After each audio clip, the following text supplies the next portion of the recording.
Our final speaker before a short break is Jeff Hayman, an alum from the class of 1982.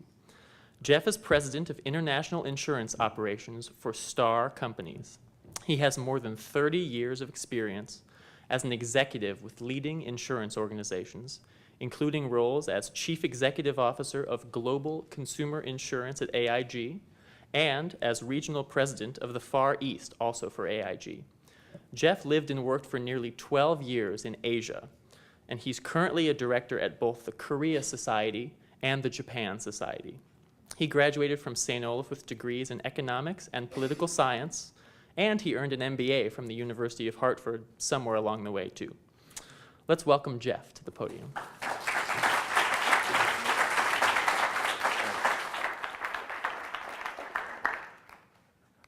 Well, good afternoon, everyone. Is this thing on? Yes.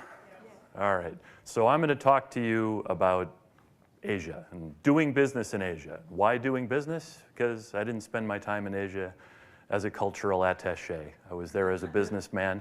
But I think and I hope some of the things I say can be used in other pursuits as well. Maybe they can be translated and transplanted. But I have a couple of pictures for you here. I wanted you to see the two countries I'm going to spend most of my time drawing material from. And on the left, you see Shanghai in China, which is a photo I took with my iPhone out my hotel room window about 2 months ago. It's an interesting statement on what pollution will do in terms of beauty, in terms of the conversation we just had. It's a nice picture, I think. The other one is the sky tree in the Sumida Ward of Tokyo. And I watched that sky tree go up over a number of years from a nearby office where I worked. So Japan and China are going to be the basis of most of my stories because that's where I spend most of my time.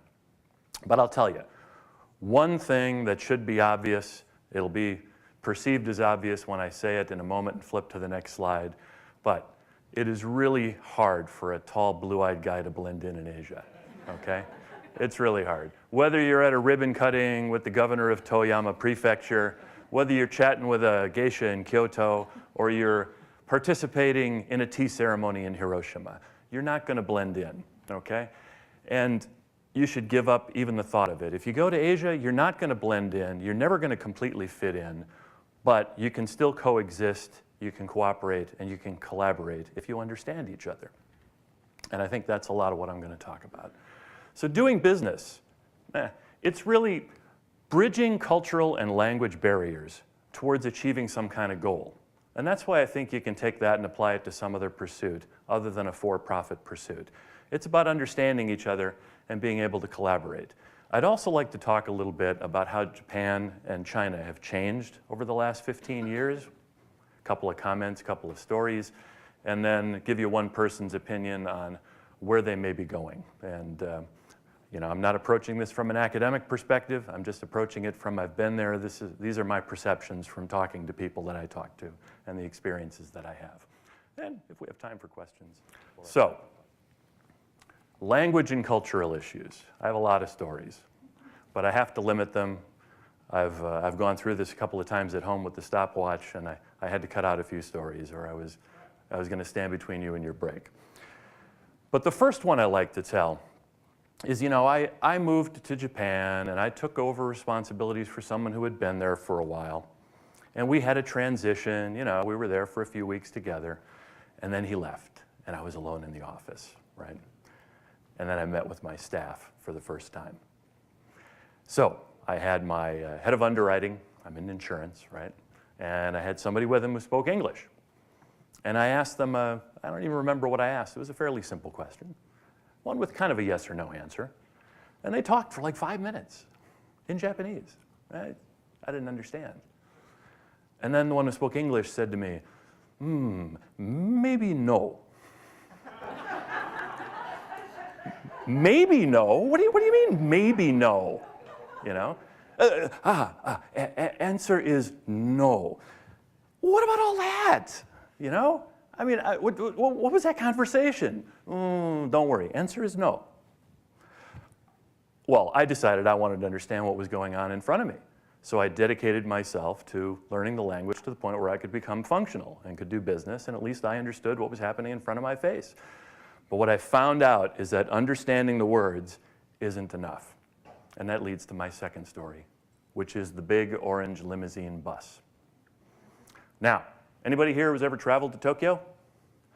All right, so you've all had the experience where you come out of immigration and customs, you get into the arrival lobby, you walk across to the impeccably uniformed young ladies in their orange dresses and hats who hand you a ticket with a precise time where the bus comes up at exactly that moment and white-gloved workers put your bags underneath and you get in the bus, sit down in a nice comfy seat, and then sit in traffic for 2 hours. Right? Okay. But that's not the story. The story is once you sit down in the seat, there are some announcements. And of course, the first announcement is in Japanese, because it is Japan, after all. And it's recorded, and it's a young lady's voice in an airy, polite way saying, "Okyakusama ni wa oshirase ga arimasu." To our customers, to our honorable customers, we'd like to make an announcement. Keitai denwa no goryō wa hoka no okyakusama no meiwaku to narimasu node, go enryo kudasaimasu yo onegai moshiagemasu. Which literally is, because the use of cellular phones may become an annoyance to other customers, we humbly request that you please refrain from using them. Then the English. Please be advised that the use of cellular phones is prohibited, as it may annoy the neighbors. Hey, is there somebody else in this bus who speaks English? That wasn't a translation. Where's the politeness? And this middle-aged Japanese man said, "Honorable gaijin-san, honorable foreigner." If it were polite, Americans wouldn't listen.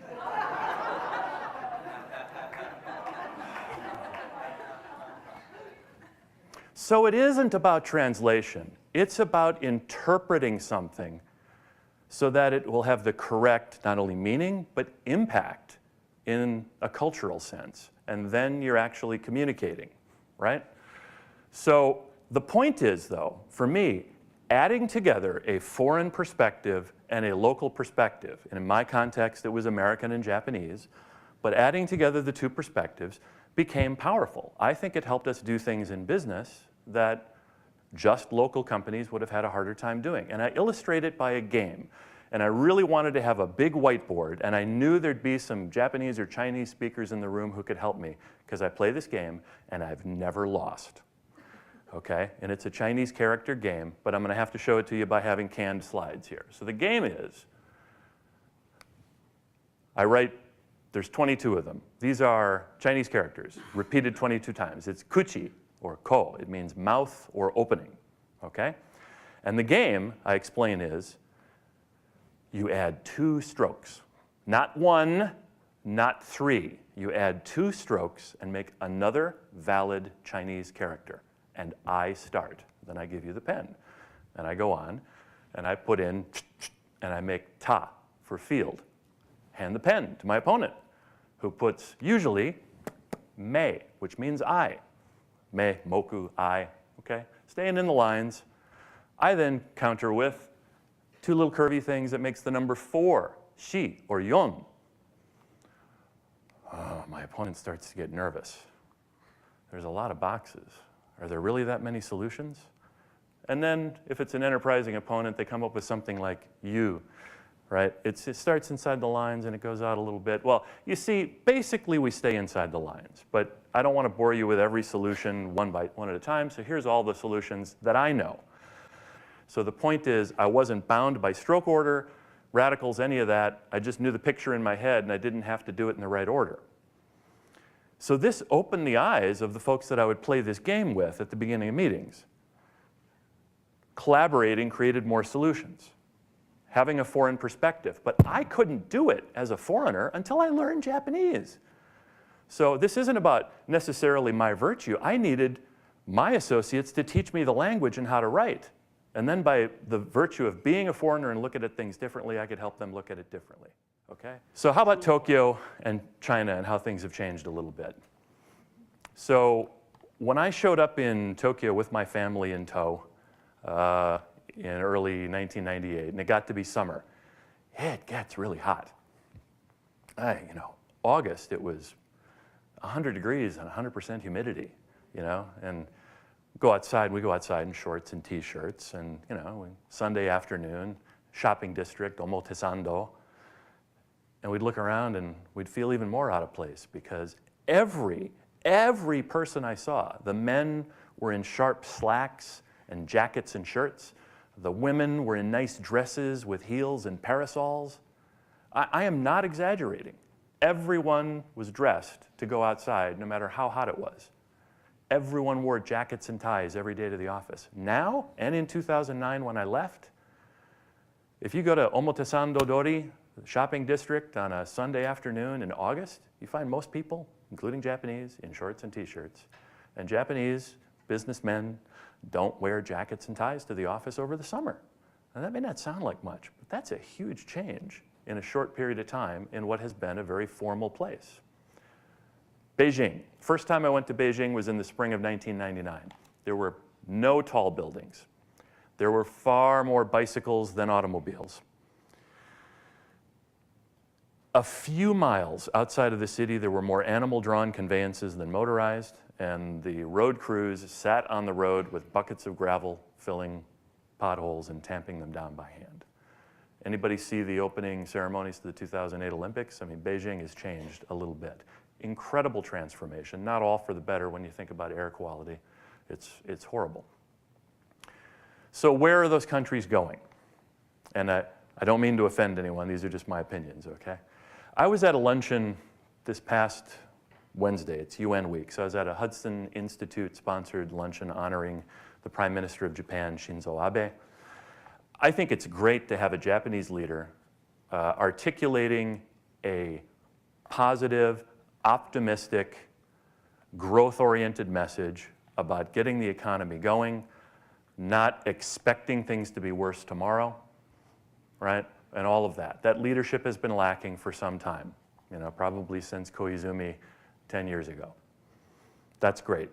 But without some fundamental change in Japan, it will be a short-term lift and the long-term dynamics will take over. What are the long-term dynamics? The population is shrinking. The birth rate is below the replacement rate and has been for some time. The population is shrinking. The workforce is shrinking. Without serious measures, the economy cannot grow long-term. What are those measures? I think there's three things. One is relatively easy. It's significant investment in infrastructure and technology to improve productivity. If your workforce falls by 1% and you increase productivity by 2%, the economy can still grow. I was an economics major, but it's not that complicated. That one, I think, will happen. It is happening. The second, though, is if you want to maintain a workforce when the population is shrinking, the first thing to do is to make sure that there is a meaningful role for women in the workforce. And while there's been progress made in the 15, 16 years I've been involved with Japan, it's not enough, and it's certainly only to a certain level.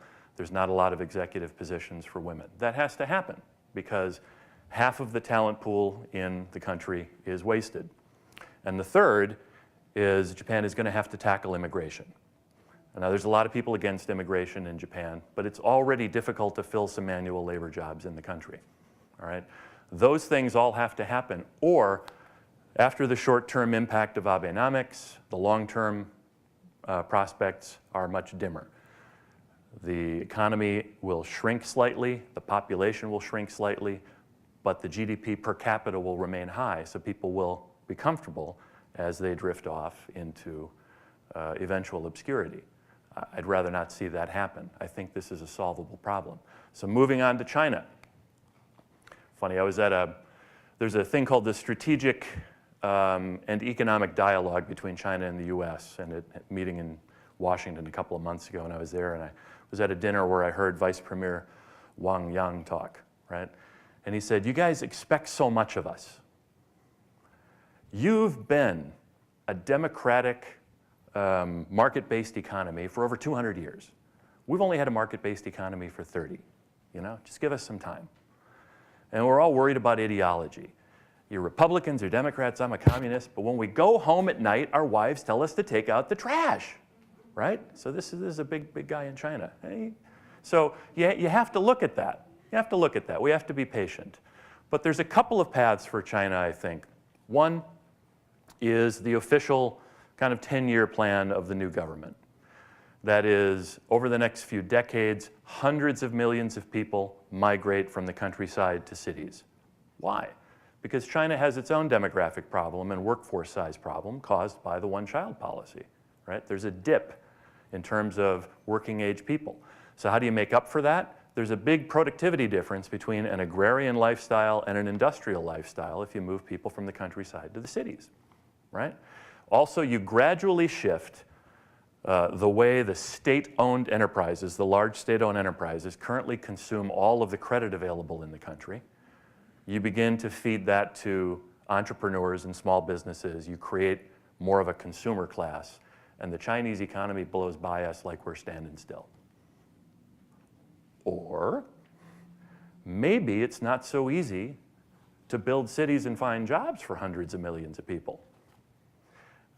Maybe if you try to deprive the state-owned enterprises of credit and shift it elsewhere, there's a little bit of a hiccup in growth and employment. And the government in China is very concerned about maintaining employment, maintaining growth, to maintain harmony, because it wants to stay in power, as all governments do. So my point is, it's not as simple as saying, they're an $8 trillion economy, we're a $16 trillion economy, they grow at 7, we grow at 2, and in 2022, they pass us. That's what the math would say. But it's not that easy. Surfers don't stay on top of the wave forever, right? So there's lots of things like growing income inequality that's created by a market-based economy that's not popular in China. There's pollution. The people are already beginning to complain about the lifestyle, and there's studies that say living in Beijing takes 4 years off your life. There are costs to these, and it may impact growth in China going forward. Which of those will happen? I don't know. Again, I'm just telling you what I hear in my travels. And that's pretty much the end of my story, and I'd be happy to take any questions. Thanks.